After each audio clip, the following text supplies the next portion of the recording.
What's up everybody, Hollywood Will back with another review. Today we are going to review this Cuisinart double Belgium waffle maker.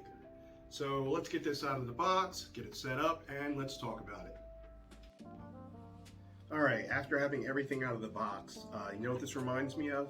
It reminds me of the days where we would stay at, certain hotel brands, and they would have, your very limited, all you can eat breakfast in the morning, and they would have a waffle maker just like this.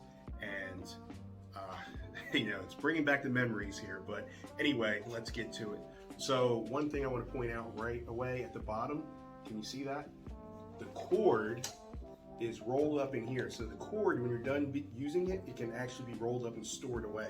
Now the cord's only 36 inches, but I would imagine you're gonna have it on, like a counter, like right there next to an outlet, so you should be good. You have your on and off button, and then you have your 1 to 5 settings depending on how light or dark you like your waffles. I am more of a 3 to 4 myself, so check this out.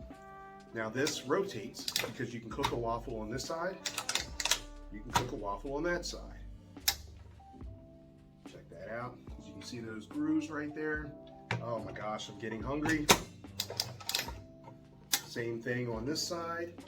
So another thing, it comes with this little, this little cup here. You can pour the batter. This way you know that you're not going to overfill this. This is the perfect size. Put your batter in here, pour it in there. Shut that bad boy. And then if you're cooking for 2, or if you're just greedy like me and you want 2 for yourself, you flip the side, do the same thing. And check this out. Lastly, you have green indicator lights on the top and on the bottom here. It'll let you know when you're done, because I don't know about you guys, but I am not a professional Belgian waffle cooker, so I need all the help I can get, and this indicator light will let me know that I'm not going to burn up my waffles. So check this out. This is great for families, great for yourself. Like I said, if you're greedy like me, it's super well priced, so check it out. You're from Hollywood.